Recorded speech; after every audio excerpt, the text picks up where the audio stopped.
Hello and welcome to National Democracy Week. I'm Lavinia Hadingham. I'm the chairman of Mid-Suffolk District Council. I'm the member for Fressingfield Ward, and I'm on the Planning Committee and the Scrutiny Committee.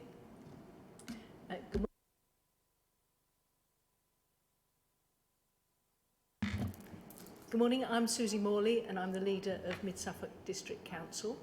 I also have 3 portfolios, law and governance, assets and investments, and communities and digital improvement. Good morning, John Field. I'm the leader of the Lib Dem group at Mid-Suffolk. I'm also a county councillor, and actually today I'm acting for the Greens as well, another body which we work closely with. I'm on the planning committees of Mid-Suffolk, and really sort of my claim to fame, I guess, is that in my local district I have the incinerator and the plant that sorts waste materials out. So a few things that we contribute to the overall area. Good morning, I'm Catherine Grandon. I'm the Babergh District Councillor for Hadley South. I'm chairman of Babergh District Council, and I'm also on the Overview and Scrutiny Committee. Good morning, I'm John Ward. I'm the leader of Babergh District Council. I'm also the Cabinet Member for Finance. I represent the Brett Vale Ward, which is the villages south of Hadley, stretching over to the A12 and down to the Essex border. Good morning, I'm Derek Davis. I'm the Cabinet Member for Babergh for Communities. I represent Counties Ward, which is on the Shotley Peninsula. So our first question is from Thurston High School. It's from a group called Be the Change. Our project for this half term is to improve the litter problems in our school and local area. How have the council tried to do this, and what has been successful? I believe Councillor Catherine Grandon has got some answers for this. Yes, in fact, litter isn't really a Babergh District Council or a District Council matter. It's more of a parish and town council issue. But it is something that district councils can help with. So, for example, in Hadley, we've got what's called the Tidy Town team. It's a group of volunteers led by a lady called Anita. It's been going something like 4 or 5 years. I could have the date wrong, but it's been really successful in Hadley. In fact, we've now got about 30 volunteers who help regularly, and they love doing it. It gives them great pride in our town, and also it's given the town pride in itself. Because there's less litter around, we find there is less litter to tidy up. The support that Babergh as a district council and Mid-Suffolk give to such teams as this is that they provide all the equipment they need. So they have they get the picks, the fluorescent jackets, and the bags, and any other equipment that they feel they need. They can actually get supplied from the council, from the district council. And then what happens is they gather the rubbish in bags and leave it at a particular place at the end of a road or something like that in Hadley. And they just send an email to Babergh District Council saying, we've got 3 bags at the end of this road, please can you collect it? And it's a sort of cooperation, really, between the volunteers, the Tidy Town team, and the district council. We're all sort of helping each other. But the good thing is, it gives everyone pride in the area they live in. And our town looks so much nicer now. And the success of this also is shown in that now we're so clean and tidy in Hadley that members from the Tidy Town team are going to help other areas, other towns and villages nearby, and give them suggestions on how they can make something similar work in their area. So it's been very, very successful, and I do hope that your litter initiative at your school and in your area works well too. I'm sure there'll be people happy to help you in Hadley if you have any questions. Thank you. Our second question. I'm going to ask John about the playground. Oh, sorry, John. Would you like to speak about the waste plant? Thank you. I just will cover a couple of points. Basically, the school in my area, it's at Claydon High, made sure that I financed some litter bins for it, placed them at strategic points, obviously worked, a group like your own, worked with other students to make sure that as far as possible, people put their waste, their wrappers, their various things that you generate during the day in those bins, so that the school was kept more tidy, and they obviously did the sort of collecting that you've just heard about as well, of things that had escaped the bins at the first cut. You then simply have to contact the district council, who will collect those bins as part of the waste collection process, and it then goes on to the materials recycling facility, which says in my ward it's being modified at the moment, so they're improving the machinery which sorts waste to make sure that each particular type of plastic and things can be sorted out, made sure there's no contamination in bundles of plastics. That increases its waste and obviously increases the ease with which it can be reused.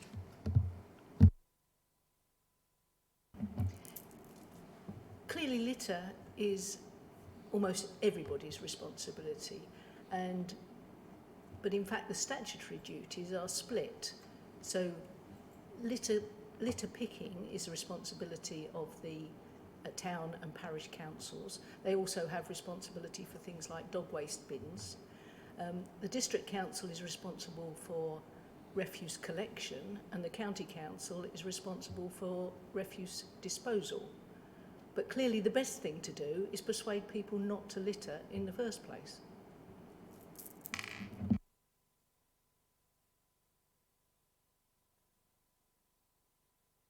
Sorry. The second question is a bit of a tricky one, really. If there are any problems in our town, who should we talk to and what should we do? We did discuss this earlier, and our feeling was it depends what sort of problem it is, really. Whether it's something that needs to be spoken to the police, if it was a county issue, or concerning the district, or even the parish council. Has anyone got anything that you'd like to speak, John? Yeah, obviously that you do have county councillors, district councillors, parish and town councillors, and also, of course, as Lavinia has said, the police. But I think probably that the best thing is whichever councillor you are most familiar with or know, or that you know somebody who knows, family member or neighbours or whatever, that person can then liaise on your behalf and make sure that your concern, your problem gets channeled to the right source. That really is, I think, the best way of going about this. Just somebody you know who has the right level of contacts and authority. So it could be your district councillor, it could be your town councillor, it could be your county councillor, whichever is the one that you know the best. Like to add? Our next question is one of the biggest issues at our school is the school bus situation. It is making lots of students worried. What can be done about this? Derek, would you like to answer that? Yeah, school bus transport is run by the county council, but of course, as John just mentioned about knowing people and being able to go to the right people, your district council can help in certain ways, and working alongside the county council, we at Babergh, and I'm sure Mid-Suffolk as well, are very anxious to make sure that we improve community transport. But what we don't want to do is take over the statutory responsibility from the county council, because it is their responsibility. The council tax that you pay goes towards the school transport. There's certainly areas which need to be improved. I think central government can play a part in helping on that, and then the county council. But certainly at district level, we're looking more closely at how we can help community transport, and including making sure those buses are running for you guys early in the morning and in the evenings.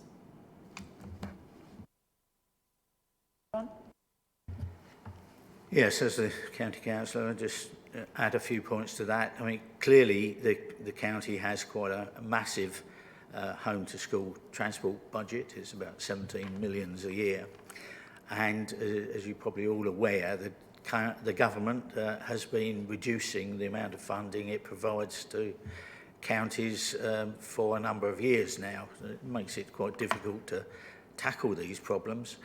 There's also an issue that certain children with special education needs perhaps are becoming somewhat more common. We're identifying issues more frequently, and they require some quite expensive transport. So there's a problem. How do you optimise the transport across the county to get best value for people's money?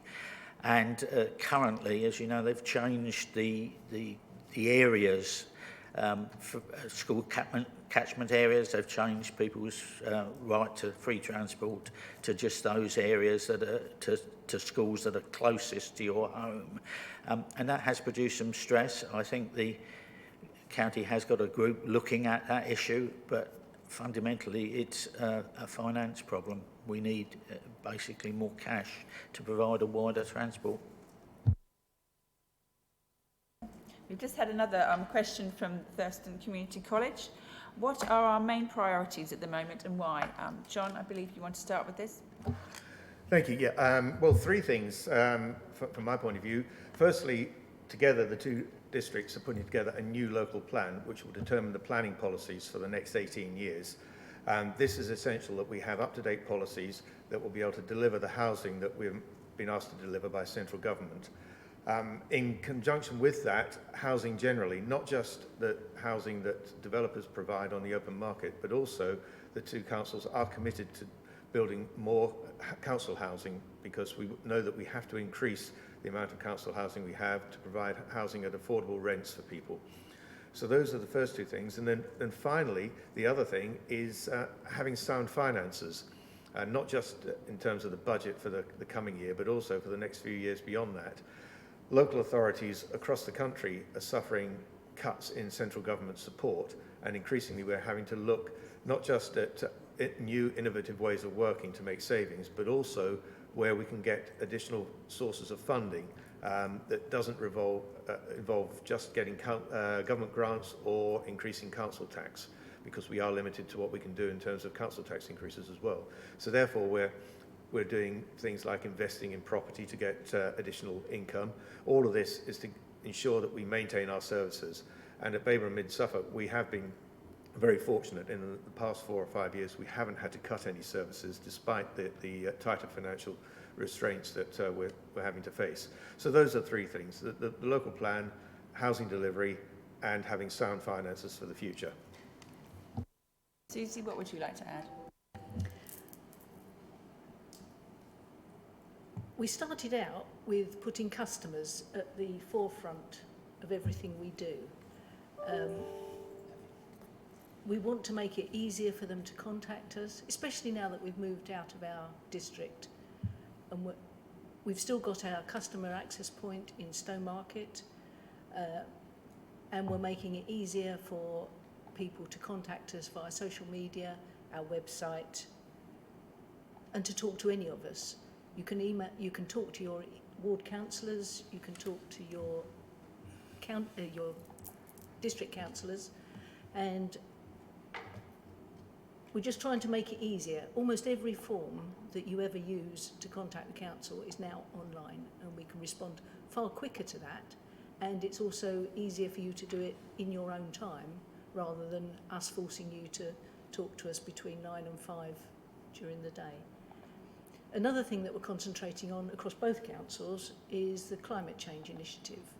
So we've set up a working party across Babergh and Mid Suffolk to look at what we can do to mitigate against the carbon initiatives that we need to be taking. And also, as the Suffolk Public Sector Leaders Group, we've set up a working party there so that not every district council has to be researching the same set of facts to find out how we're measuring up. So those are the things that as both of our councils are focusing on at the moment. Thank you. Derek? Yeah, one of the things that fall under my particular portfolio, and I work very closely with Julie Flatman at Mid-Suffolk, and one of the things we're very concerned about is the rising levels of obesity among young people. So during the summer, we jointly had an initiative for free swims for under 17s for you guys. And I'm delighted to say, and I can tell you right now, because we're just about to announce it, and you're the first to know, that we're going to extend those free swims throughout the October half term and into Christmas. And so you can go along to your swimming pools, and I guess the nearest ones for you would be Mid-Suffolk Leisure Centre at Stonemarket or the Stradbrook Swimming Pool Fitness Centre. And in South Suffolk, Babergh, we've got the Kingfisher Pool at Sudbury and Hadley Leisure Centre as well. So please, if you haven't already registered, register and come along and enjoy free swimming. John? Just wanted to emphasise again the bit that we're really passionately interested in the environment, climate change, carbon emissions and biodiversity. And as Suzie said, we're all working together to try and get some real solutions to some of those problems. It's far from simple. They're obviously global problems. There's certainly things that Mid-Suffolk and Suffolk County Council can do, improve matters, and we're absolutely passionate that we must find things and get on with doing them, not just talk about them. Thank you. We have another one from Thurston Community College saying, do you think we should focus on recycling and make that a priority? John, would you like to answer that? Definitely, we think that should be a priority. It has been for some time. As I said, there's quite an expensive plant, having some, I think it's about 15 million spent on improving its performance. But it clearly depends critically upon you at home putting things in the recycling bin, not just idly putting them in your black bin, because that's easy. You must sort them out. We really need to work, I suppose, as well with various shops, providers of materials, to make sure the amount of packaging they use is not only minimised, which is the best thing to do with it, but easy to recycle. So it can be identified, you know which bin it goes in, and you can make sure that our recycling percentages rise. They're already quite acceptable, but they can rise further. John, would you like to add something? Yes, obviously recycling is critical for Babergh, Mid-Suffolk, as it is for other authorities. Our recycling rates are good. They have stalled. We're not increasing as fast as we would like, which is why we've got this extra investment in the recycling facility, which services not just Babergh and Mid-Suffolk, but the whole county. But one of the key things is to ensure that there's as little contamination in our recycling bins as possible. So we do encourage people to make sure they only put the things in the blue bins that can be recycled, and that other material is kept out. But the other good thing in Suffolk that we are extremely proud of is the fact that our landfill is virtually negligible, because we do have the waste incinerator, the energy from waste plant, so that anything that doesn't get recycled goes straight to that and gets turned into electricity. And that really is a facility we can also be proud of. So we're doing the very best we can, not just in Babergh and Mid-Suffolk, but across the county, all of the authorities in the county working together. Catherine? Thank you. One of the things I like about the system that we have in our district is that recycling is made very simple for the user, for the residents. We simply put things in a blue or black bin, or if you have a brown bin, you might have to do that too. In some other parts of the country, it has become very complicated, and I think that can be very difficult for people to use. In our area, it's simple, it's very successful, and it's not too burdensome for residents. I believe there's an initiative going on nationally, isn't there, at the moment, to look at how recycling and how the whole system can be improved nationally, because I think that's one of the things in the country, is that there isn't a single system. So you may go to another part of the country and they might have 6 bins for their recycling system. So I think our system here is one to be envied from many points of view. And it'll be interesting to see what, because I think that nationally they're trying to look at a more unified system of recycling. So it'll be interesting to see in the future, once it's all being finished, being looked at, what the final outcome is. Suzie? Yes, I think you'd probably be quite surprised to realise how much we spend time talking about rubbish. And if any of you have been listening to Catherine talking about blue bins, in Mid-Suffolk our bins are green. Oh. So don't worry, if you haven't got a blue bin, that's perfectly fine. It's worth noting as well that recycling, if things go in the recycling that are not recyclable, it can result in the entire refuse lorry having to tip everything into the incinerator. If the lorry is contaminated with non-recyclable waste, then it can't go in the recycling plant. So encouraging people to put only recyclable stuff in either the blue bin or the green bin is absolutely imperative. And the other thing I'd like to say is that nothing that comes through our waste goes into landfill. Everything that is not recyclable goes into the incinerator and actually generates heating and energy to go into the grid. Thank you. We've had some more questions coming in from Thurston College. What types of land do you think will be used to build these new houses on? Will it take up farmland or green spaces? John, would you like to answer that? It's John, maybe. Yeah, thanks, Lavinia. Inevitably, it will take up some farmland and some green space. In the two districts, we have very little brownfield land that we can develop. So we are going to have to use some green land. The majority of the houses will be on green land, and that's just a factor of where we are. We are rural districts, and we don't have any choice. We have to build, in Babergh, 420 houses a year. I'm not, over the next 18 years. I'm not sure what the Mid-Suffolk number is. It's 560 something in Mid-Suffolk, which, when you look at the size of the two districts, are not onerous targets, but and most of the building will take place around our major towns, at the major transport corridors. So there are a lot of villages are not going to be seriously impacted by this at all. And we're doing our best to make sure that the development is in sustainable locations and where we can provide the infrastructure, the road improvements, the schools, the hospital, well, not hospitals, but doctor surgeries, and other facilities that are going to be needed. So that's just the factor of where we are. We will have to use green land. Suzie? In Mid-Suffolk, only 3% of our land mass is actually built on at the moment. We don't have an awful lot of brownfield sites that we can reuse. So inevitably, some of the new houses will actually go on greenfield. But given that only 3% is built on at the moment, we must be able to find space to give our people houses and places to live that they can call home. Derek? Yeah, thank you.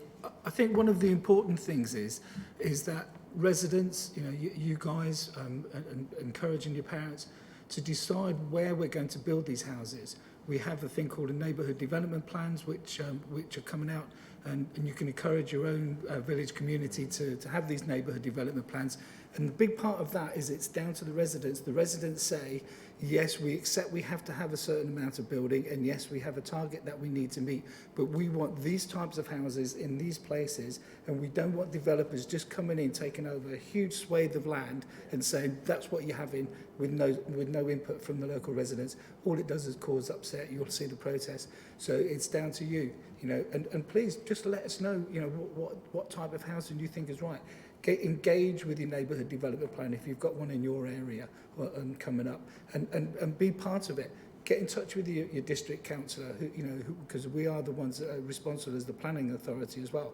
Get in touch, write to them, phone them and say, we think this is what we'd like to see. Could be that you want 4 or 5 bedroom houses. Could be really you just want single bedroom flats or smaller 2 beds because people want to downsize. And I know youngsters like yourselves go off to university or go wherever you go to work for a while, but you like to come back to your community. You're certainly on the Shotley Peninsula. One of the biggest things we've got is parents saying our children want to live here, but there's nowhere for them. So we need to build the right sort of houses in the right places for you. Yeah. John, would you like to add something to that? Just a bit. I agree with all the points that have been made, really. The point I was going to make in my division, there's about 1,900 houses to be built over a considerable period of time. At the moment, there's about 417 being built on what was an old cement work site. So there are brownfield sites being used. And there's another 150 destined for what used to be a set of old warehouses that unfortunately burned down recently, but they were ancient Victorian warehouses. So I think people are trying to build on brownfield land where they can, but as has been said, there's not a great supply of it in the district. And so after that, one has to build, I guess, on farmland, but we try and make sure that's on the lowest quality farmland, not clearly the highest quality farmland that exists. Thank you. Our next question is, do we have any specific ideas for reducing CO2 emissions? Has anyone got any feelings about that? John? I have a feeling of that. Sorry to come back immediately, but yes, I think the housing we're building has to be at the highest environmental standards we can manage. We'd like to see it built to passive house standard, but that could be a little expensive. So we've got to have a good compromise there. But anything to reduce the amount of CO2 you generate heating your home is good. It's also good, that has been mentioned, that the buildings are put in sustainable locations, i.e. that there's decent public transport, or they're within walking distance of school, so you have the option of getting to your work, your school, without generating too much carbon. That's a couple of things. Reducing car usage as far as we practically can is another issue. Moving towards electric vehicles rather than petrol-driven vehicles, I think. That's probably enough to be going on with. John? Yeah, I echo a lot of what John said.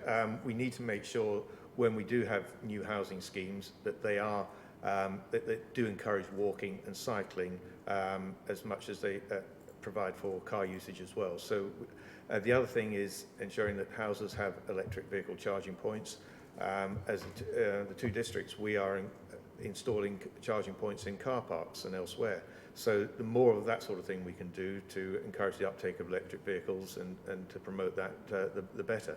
But a lot of it comes down to how we design our communities to make sure that travel is as green and carbon-free as possible. And obviously, of course, in house design as well, to make sure we don't use as much energy in our houses. Suzie? We can also do a lot to change the way we work. We've just issued a directive that all our council papers, rather than having hard copies printed and posted to councillors, we have now put a stop to all of that, and all of us have laptops or tablets to work with, and that will save the council somewhere in the region of £50,000 a year.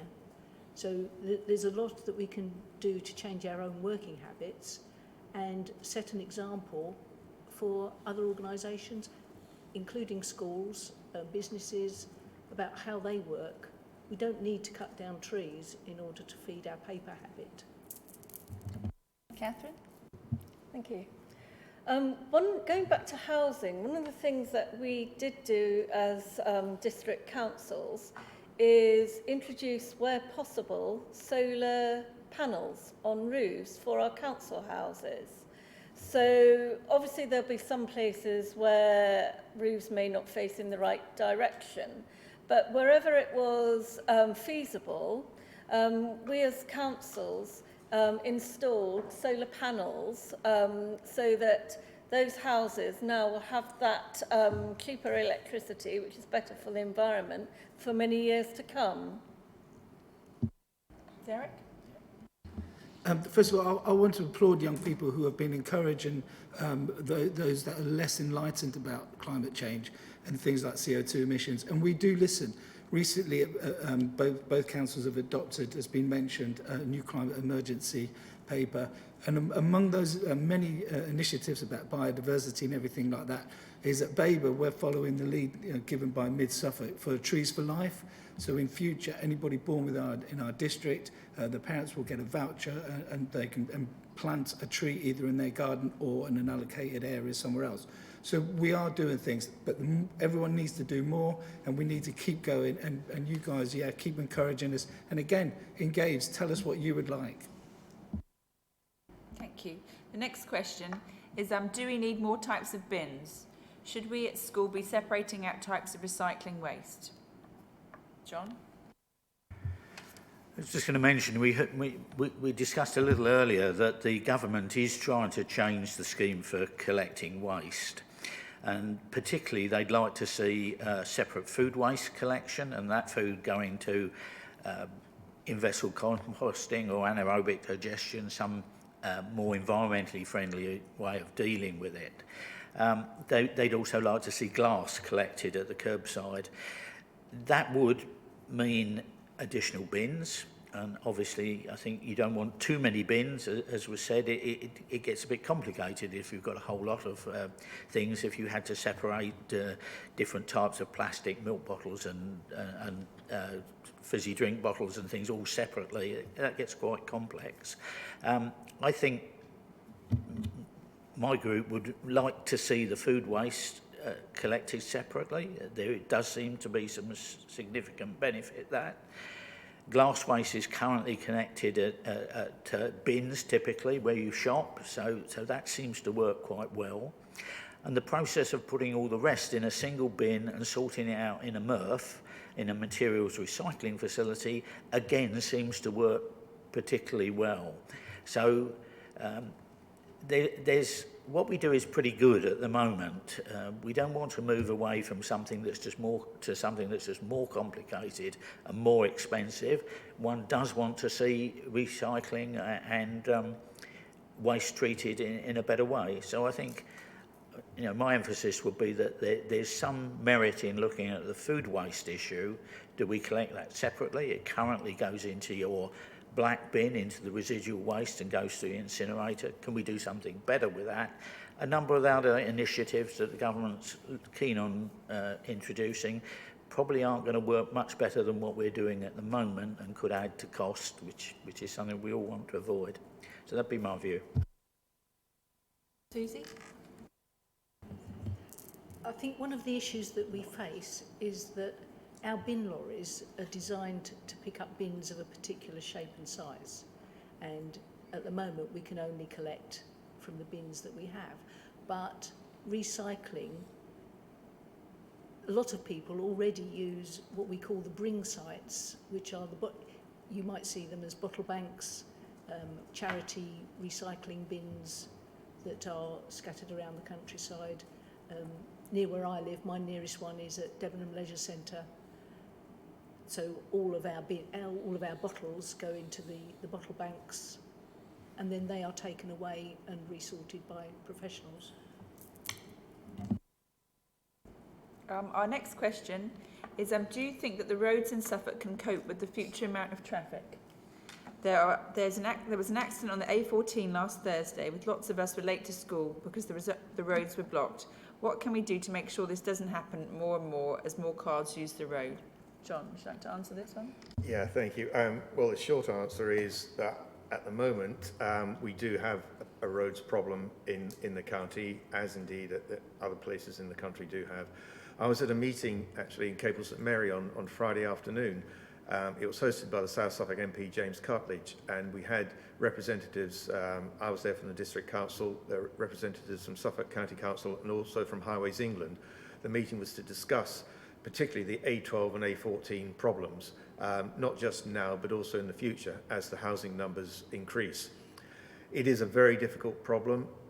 We all know that both the A12 and the A14 are inadequate, as indeed are some of our other smaller roads. The main roads, the A12 and A14, are Highways England responsibility. They are trunk roads, but the other roads in the county are the responsibility of the County Council. The only thing we can do is working together is to lobby the government to provide the funding that's going to be required, and we can do that with our MPs, with our county councillors, and working together.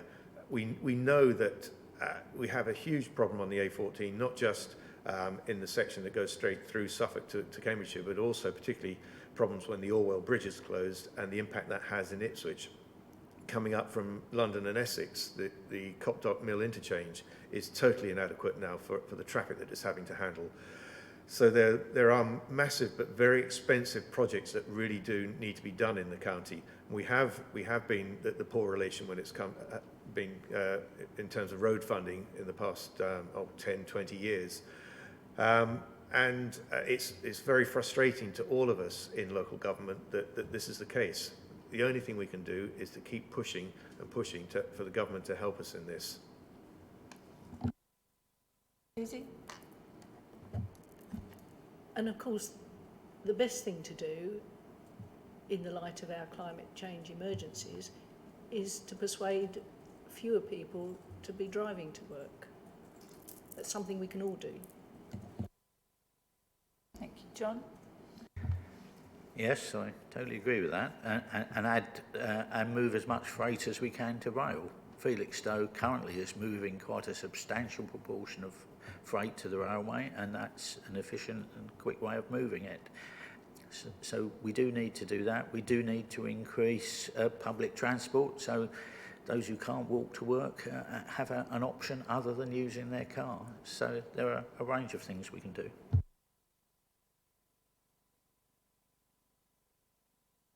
Right, moving on. We have some generic questions here. Oh, hang on, sorry. We have a new question. I've just had an email to say to urge people to, if they have any more questions, to email them in now, and we will try and answer them as soon as we can. Our first generic question is, what does the council tax pay for? John, would you like to answer this one? Okay, yeah, council tax. There are several elements to the council tax. Although we as district councils collect the tax, it's not just for ourselves. We collect on behalf of ourselves, the county council, the police and crime commissioner, and the town and parish councils. And each of those groups are responsible for spending money on different things. Obviously, the police and crime commissioner is responsible for ensuring we have a police force in the county. The county council spends its proportion of the council tax on services they provide, which are things like the highways, education and social services, and also some strategic planning around minerals facilities, quarries and that sort of thing. At the district council, our services go to things like the bin collection, waste collection, our housing programme, council housing. We're also the planning authority, so all planning applications come to us and are heard by us. We provide things like health and safety inspections of restaurants and other premises. There are a number of community facilities, leisure facilities. We've already talked about the leisure centres in Stowmarket and Sudbury and elsewhere. So there are a number of services that we probably provide the widest range of services, but the county council has the very expensive ones, but fewer of them. Suzie?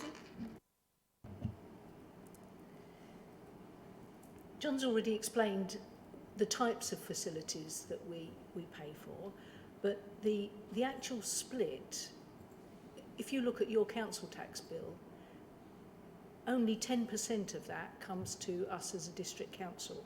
80% of it goes to Suffolk County Council for the services they provide and 10% to the police.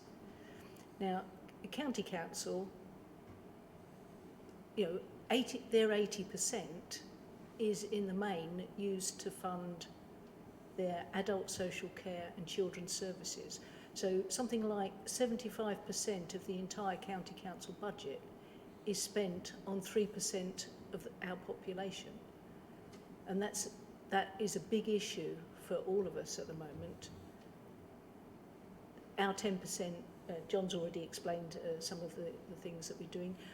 We also include homelessness prevention in that, as well as our social housing. Thank you. Would anyone else like to add to that?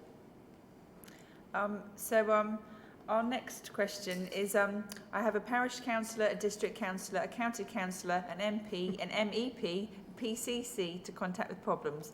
What issues should I speak to my district councillor about and not the others? We'd like to start with that. John?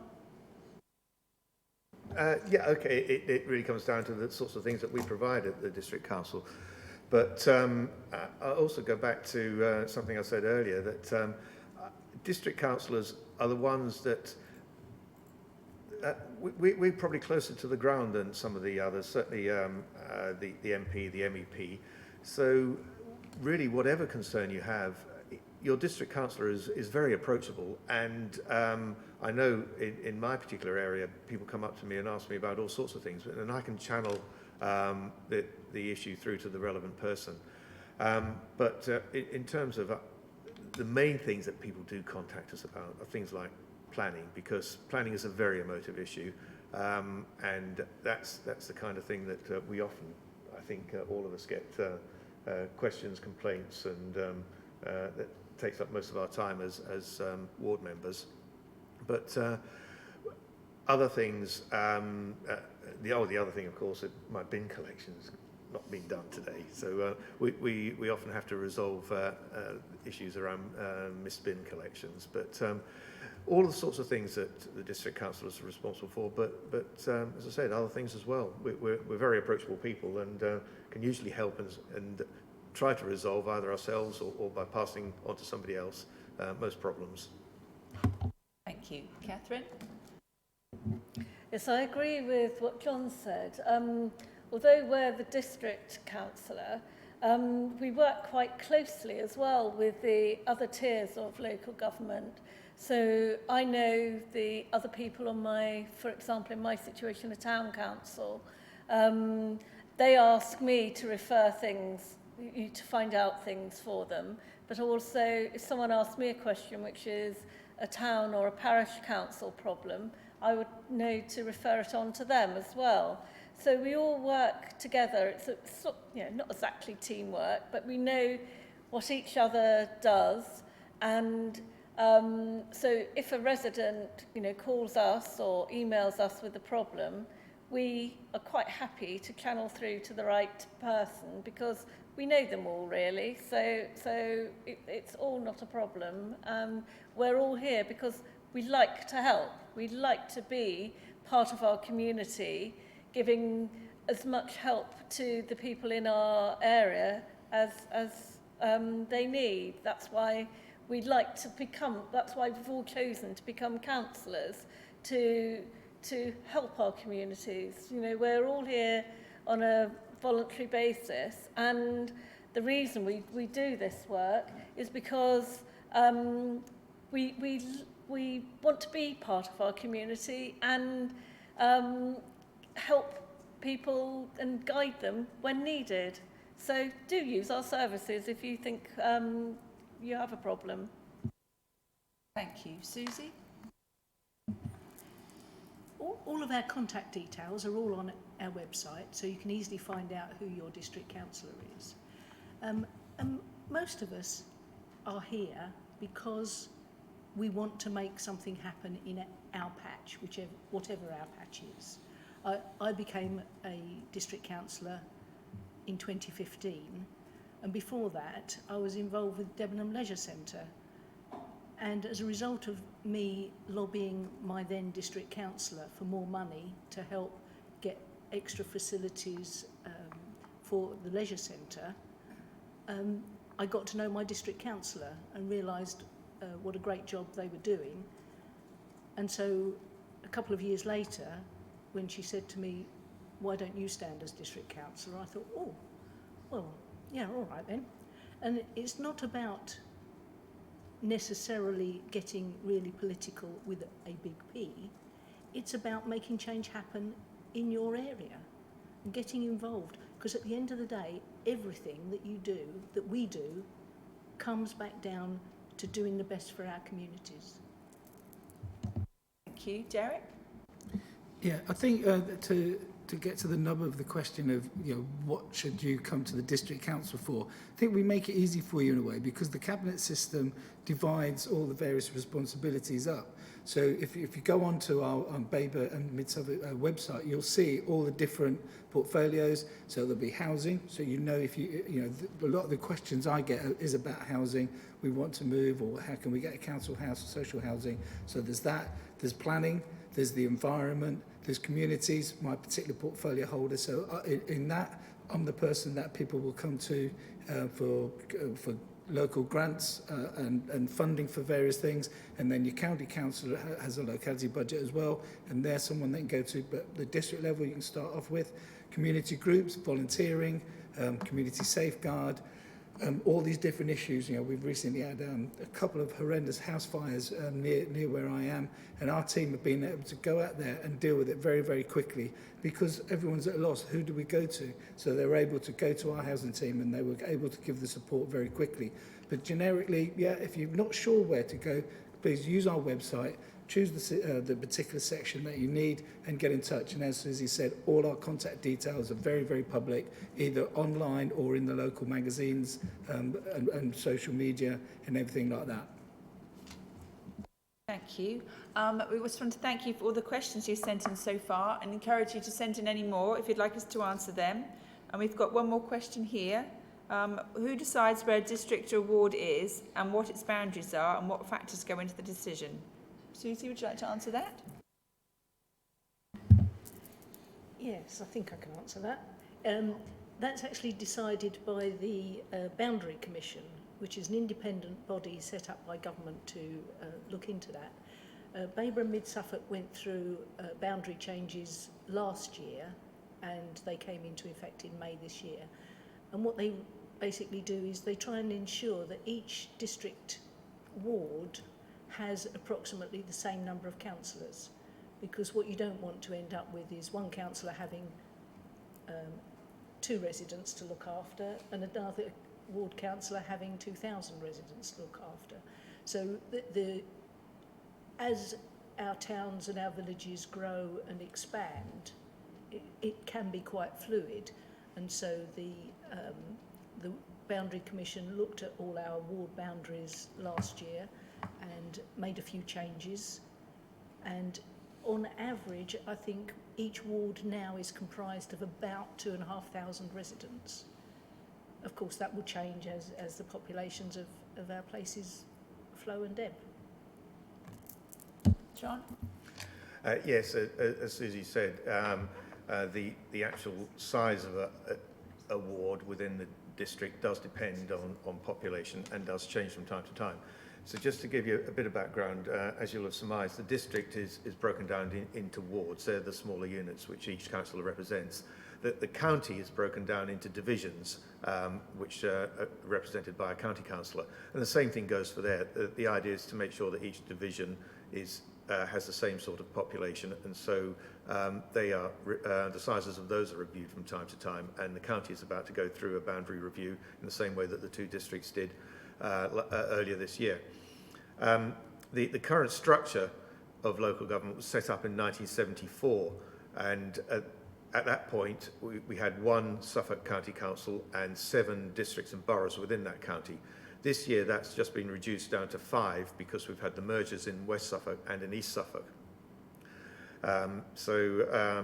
Obviously structures like that do change, but it is all determined by central government at that level as to where the boundaries are. But there is a lot of local input. Certainly within the West and East, the decisions to merge into the two larger units were taken locally. The Boundary Commission, when assessing the sizes of wards and divisions, takes a lot of input and evidence from us as councillors. So we have a huge amount of input into that, but it is controlled by the Boundary Commission, as others have said. Anyone else like to add to any of that? If I can just add, when you vote in an election, Mid-Suffolk are the ones who run the election. So regardless of whether you're voting for an MP, an MEP, or a district councillor, county councillor, or a parish councillor, Mid-Suffolk and Babergh, it's always the district council that runs the election. And our returning officer is our Chief Executive, Arthur Cllr. So we've had no more questions in, so I'd like to thank everyone who's sent questions in and for taking part, and I hope you've all learned something. So thank you very much. Thank you. Thank you.